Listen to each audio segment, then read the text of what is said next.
What's up guys, it's Chris back with a tea update. This month, all the changes that have been happening have been just really minute little things that I've been noticing.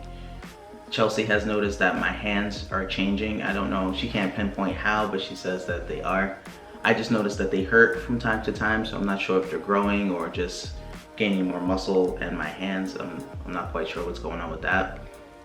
My facial hair, slowly but surely, it's going down here, and this side is going to be my stronger side as far as hair growth is concerned, because this kind of looks bald. Physically, I'm starting to notice that my body is just becoming more and more compact. I actually went down a pant size, so that's nice. So I'm just noticing that all the fat distribution is starting to really form from me having curves in my hips to going more boxy. And I'm noticing that all the fat that went from my glute area to my stomach is starting to dissipate. So that's getting smaller, which I'm happy about. But I've also been working really hard in here to try and make sure that my body is prepped as much as it can be for surgery, which brings me to my next point. How did I prepare myself to get to this point as far as insurance is concerned? And my job, my open season for insurances is in October. Now, if you remember, about a year ago, I came out, that was in March. So the first thing I did was contact my insurance company to make sure that transitioning was even possible, and if any would be covered, because I was willing to pay out of pocket for everything. So I looked into that, and they did cover hormone treatments, but they did not cover any type of top surgery. This was even after they passed that law in New York State that you couldn't discriminate towards transgender individuals. So once I knew I was gonna hit that speed bump, I was like, okay, that put me in a 7-month waiting period to switch insurances. In that October, I switched to, no, let me back up.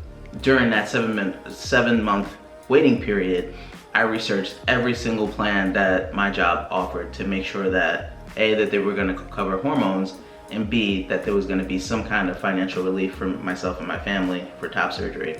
So that's what I did, and I knew that I did not want anything with a high deductible, because if any of you guys have that kind of insurance plan, you know what a pain that can be if you don't go to the doctors that often. I don't. I get a physical if it's mandatory, and if I have a severe asthma attack, that's probably the only times that I'm going to the doctor. And who has time for those doctor's appointments and to be paying $35 a pop or $20 a pop to go to the doctor? I'm really not trying to do that. So I usually try and brave it unless it's really bad. So I opted for an Aetna plan that they did offer, and I opted for a high option, which price-wise, in comparison to the one that I did have, was not so bad. It was around $100, but overall monthly, like when I tell people how much I pay in insurance premiums, they look at me like I'm crazy. However, I know that I'm gonna make it back on the back end because it covers my top surgery. Also, I enrolled in a program where when you go to the doctors and you pay that $25 or $35 copay, you get reimbursed. So you pay into it, but it's almost like you're going to the doctor for free, so that helps as well. So that's what I did to bring me to this point of top surgery. So everything has been approved, thankfully, but I did receive a letter in the mail saying that they were gonna cover the mastectomy, but they were not gonna cover the nipple reconstruction, which in all honesty is just ridiculous. So they did deny me for that. However, you know, I didn't even have to do anything. I was stressing out about, you know, me possibly not having nipples, but I knew it was all gonna work out in the end. But when you get a denial letter for something that you've been waiting for so long for, at this point, you know, it's 34 years, you know, it really takes a shot to, you know, the stability that I've been trying to really have during this whole process. So, I need water, I'm dying of thirst here. Just got done working out, whew. Okay.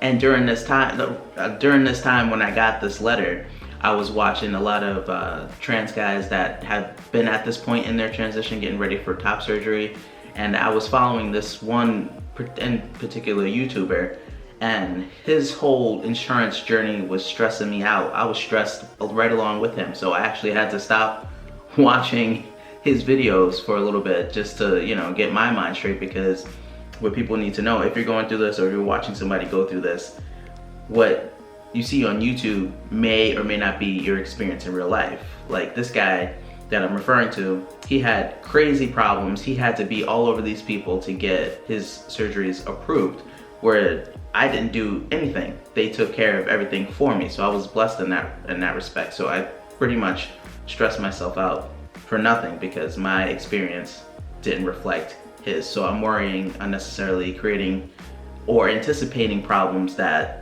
didn't even happen, didn't even have to come up. So that was a blessing. So I did get that approval letter, so the surgery is set, and I'm so excited to be free of just this negative image that I have of my body. And I've noticed that this month and towards the end, the last month, that my body image has improved drastically. So now I can take a picture and not have to worry about what my body's gonna look like, or, you know, some of the videos that I watch back, I don't, you know, just cringe when I watch these things. So mentally, it's all coming together. So I'm very excited to get this authentic package really going. So that's what's going on with me. I hope you guys like this video. Be sure to comment, like, and subscribe, and I will see you guys next time. Bye.